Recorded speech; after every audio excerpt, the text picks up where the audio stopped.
Matt, our producer, who's right here, you can say hello to him too. How you doing? Oh, I'm sorry, your mic's not on. You're the one in the middle. Bonjour. It helps when you turn on the mic, Robert. Matt said, he said, I really like Hemingway and I like drinking, but it never occurred to me to write a book about it. What was your motivation? Growing up reading Hemingway, reading authors like Ian Fleming, Raymond Chandler, these are authors that for whatever reason, they like to put food and drink, especially drink, in the hands of their characters.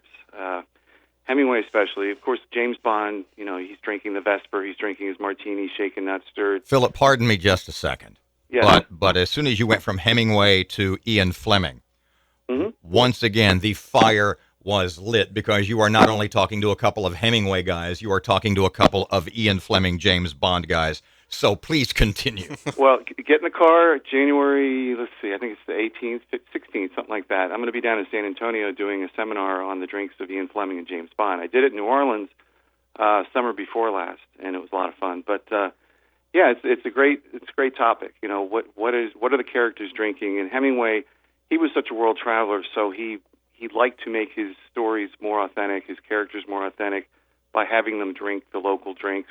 Plus, it sometimes said something about the mood, the atmosphere, what the character was like. And To Have and Have Not, he has a very, a simple tourist down in Key West drinking a rum and coke, a Cuba Libre. But in Milan, you have, or in Venice, you have, the protagonist and across the river into the trees drinking a martini or drinking a Negroni. More sophisticated drinks in a more sophisticated setting, that sort of thing. Matt is just chomping at the bit over there to ask you James Bond questions. Well, I got my vodka and shaker out. I'm ready for a drink. Tell us a little bit about your research into the character of James Bond and why you think, because I've been reading a lot of stuff lately, especially about how Bond was in so many ways just a projection of Ian Fleming, or at least the man he wanted to be. I'm not off the mark there, am I?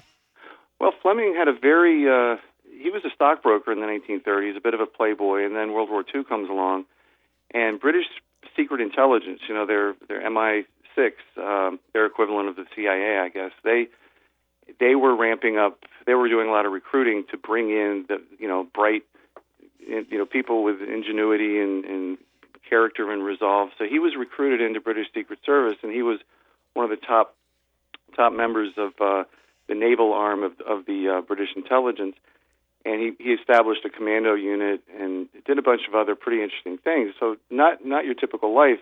After the war, he goes back to the private sector, and then he finally gets married, and he's living in Jamaica. He spends his winters down there, and his wife is out in the yard painting, and he decides, I think I'll write a novel. And in a matter of weeks, he writes Casino Royale. And this is a guy who's never written, he was a journalist by this point, but never written fiction before, and all of a sudden he's created this iconic James Bond character. But he admitted a few years later in the Manchester Guardian that he wanted to fit out Bond with all the accoutrement, the car, the clothing, the special gear, including a drink, which he invented for him, which was the Vesper. And he said, I tried the drink a few months ago, and I discovered it was unpalatable. Now, Matt also brought to my attention that you have a bit of a New Orleans connection. Tell us about that. Well, I fooled around in college first couple of years, didn't have high enough grades to go to a school here in Washington, D.C., Georgetown or Catholic, so I'm kidding. But I went to law school at Loyola, New Orleans, and fell in love with the city just completely. The architecture, the food, the folklore, the history, the music. And I couldn't get New Orleans out of my system. And a few years after I graduated, it occurred to me that my grandmother, her name was Dupre, she was a Creole, and her ancestors come from Guadeloupe. And so I researched my family tree and discovered that my great-great-grandmother was Marie-Louise Peychaud, and her cousin was Antoine Peychaud, who created Peychaud's Bitters and allegedly invented the cocktail. So from that point, I learned so much about him and the Sazerac and the drinks of New Orleans. I had already sort of become a foodie down there and learned the history of all the drinks, the Hurricane, the Ramos Gin Fizz. It was just natural that I would just build on it. And then, fortunately, I was lucky enough to fall in with a group of cocktail historians and bartenders who we founded the Museum of the American Cocktail in 2004. We opened in the French Quarter in 2005, and it's still going strong. It's on Aretha Haley Boulevard, in sort of just above the Garden District in New Orleans. Now, Great Matt place. had one more question too, because we're up against the break here, and we thank you for joining us. But Matt had one specifically time-framed question. Yeah, it's 7:20 in the morning. What would be a good drink for this time of the day? Well, Hemingway had a great Bloody Mary recipe. It's in my book. There's also the champagne cocktail, which is quite good. But the Ramos Gin Fizz, which I mentioned earlier, that's a great, pick me upper in the morning. Gin, lemon juice, lime juice, orange flower water, an egg white. You got to get your protein. Yeah.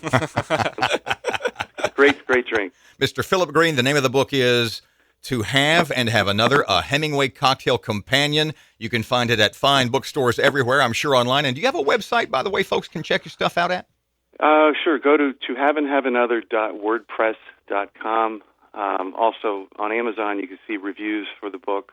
A lot of great reviews, Washington Post, Wall Street Journal, New York Times, etc. One more question before we let you go, and this may seem coming out of left field, but Parker will understand, Matt will understand. What kind of watch do you have on right now? I haven't put it on yet, but it's a Citizen. Just checking. We're watch guys.